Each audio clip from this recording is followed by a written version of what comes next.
Olá, hoje vamos direto ao ponto, mergulhar no capítulo 15 de Provérbios.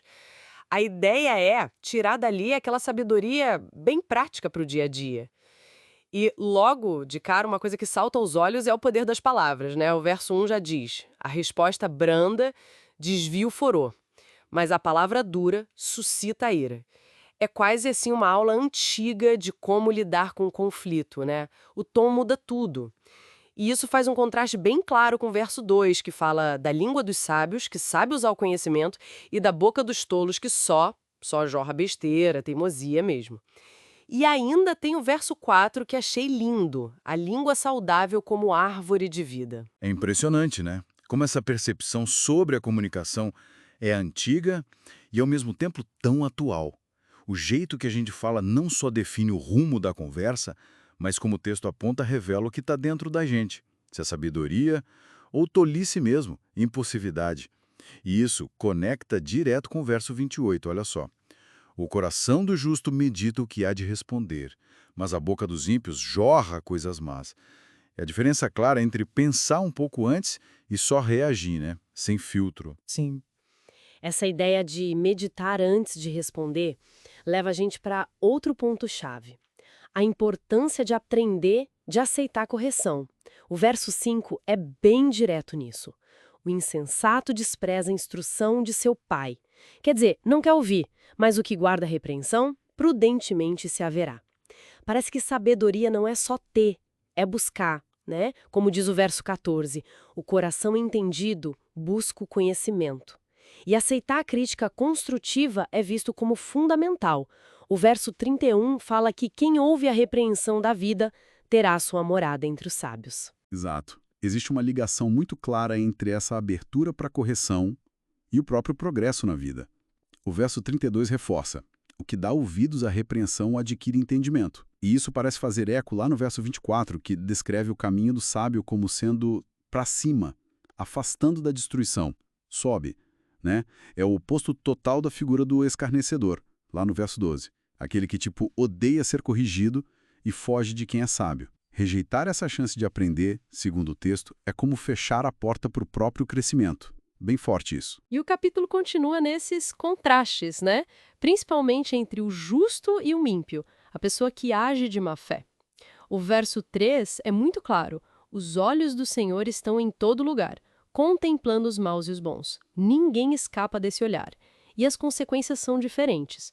Enquanto na casa do justo há um grande tesouro, o fruto do ímpio traz perturbação. Isso está no verso 6. Até a relação com Deus é diferente. O sacrifício dos ímpios é visto como algo ruim, mas a oração dos retos agrada a Deus, como diz o verso 8. E ele ama quem segue a justiça, no verso 9. E as consequências dessa divisão são ditas sem rodeios, assim, bem diretamente.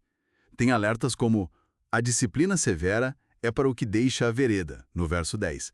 Quer dizer, saiu do caminho, vai ter consequência.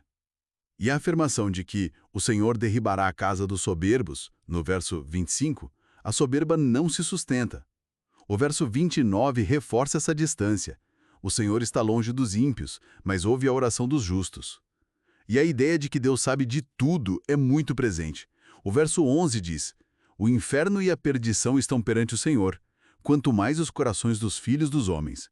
Ou seja, não dá para esconder nada, né? Mudando um pouco o foco agora, o texto também coloca lado a lado o contentamento e a riqueza material. Eu gosto muito dos versos 16 e 17. O 16 diz: melhor é o pouco com o temor do Senhor do que um grande tesouro onde há inquietação. Paz vale mais que ouro, basicamente.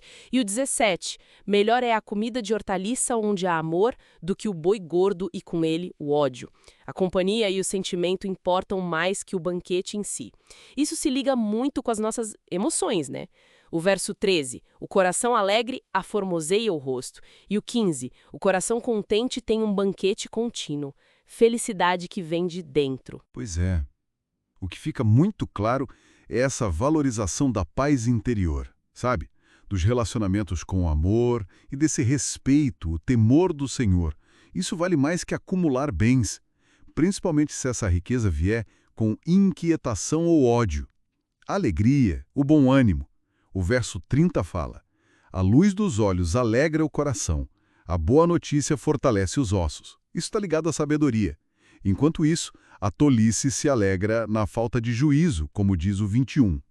E a tristeza, bom, ela abate o espírito, no verso 13. E vale notar também a importância de buscar conselho, no verso 22. Onde não há conselho, os projetos saem vãos. Planejamento sem ouvir os outros não funciona. Mas, com a multidão de conselheiros, se confirmarão.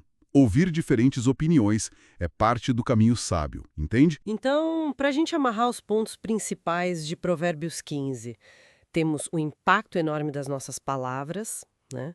A diferença entre falar com calma ou com agressividade, a necessidade de buscar sabedoria e, fundamental, aceitar correção para poder crescer, os caminhos bem diferentes do justo e do ímpio, sempre sobre esse olhar atento de Deus. E, por fim, essa ideia de que a verdadeira riqueza, a satisfação real, vem mais do contentamento, do amor, da paz, do que só de ter bens materiais, especialmente se vierem com conflito. Exatamente. E, para fechar, o verso 33 dá uma bela síntese, também um desafio para a gente pensar. O temor do Senhor é a instrução da sabedoria, e adiante da honra vai a humildade. Isso nos leva a questionar, né?